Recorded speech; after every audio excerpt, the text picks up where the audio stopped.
I'm gonna show you how to turn this into this for less than 125 bucks.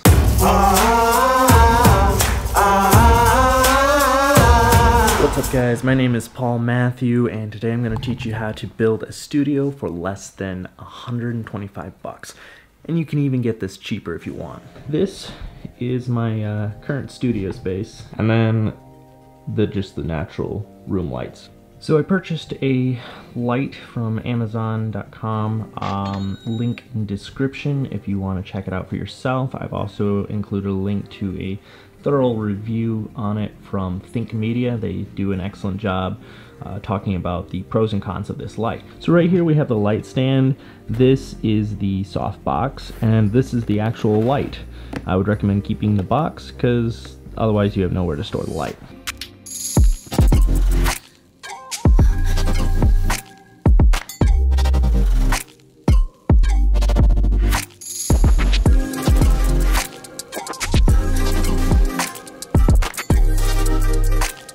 Boom.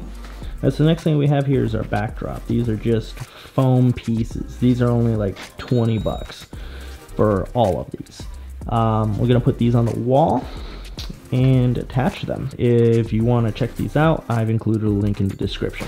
Also, you'll want some of these. They're gonna be to stick on your wall. These won't ruin your wall like a spray sticky can will. So if you ever want to tear it down and keep your walls intact like I do, you'll want these. They're only 5 bucks. Throw them into your order.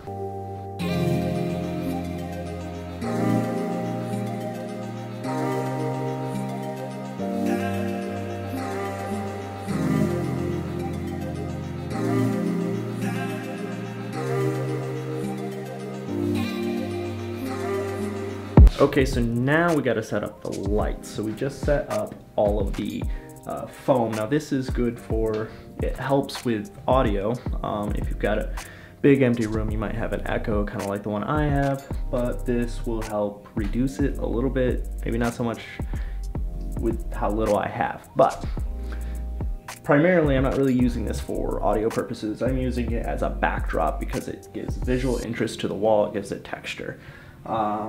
As well as this. I don't use this either, but it helps put some sort of visual element in it. It's all about kind of designing a backdrop, and I want to see kind of a studio look, so that's why I went with this. Okie dokie, so this is the light set up, and as you can see, it's gonna shine right there, and got it plugged in. So here's the switch. Alrighty, okay, so this is what the final setup looks like. We've got one light over there that's shining down on me. If you wear glasses, one thing to note is you don't want to have too much glare in your glasses, so a little trick you can do is take your flashlight and on your phone and just go around, look at your monitor until you don't see a glare, and then you kind of know where to place your light before you do all the setup. And then over here we have string, just some foam for backdrop, add a little visual interest, the computer, and this was only 20 bucks, and the stickies to put it on there, the command strips, those were 5 bucks. So all in all, everything comes up to about 125 bucks. And you can get by even cheaper because of that light I bought. It comes with 2 lights. I'm only setting up 1. You can buy cheaper lights or buy 1 light if that's all you want. This is not a lot of space. This is just a corner.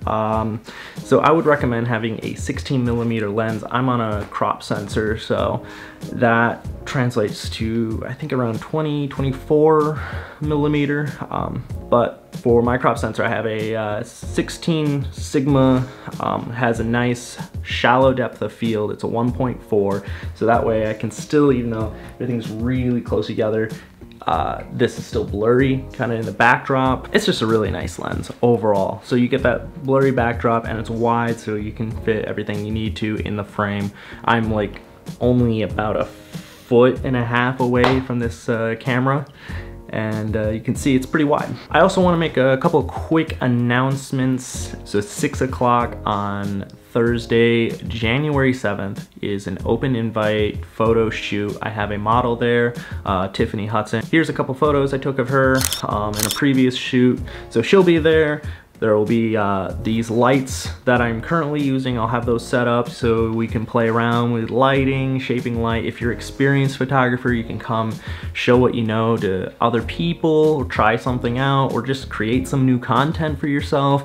If you're a new or just beginning photographer, come along, learn from someone else, ask people questions, try out things you haven't tried before. It's just gonna be kind of a networking and learning experience.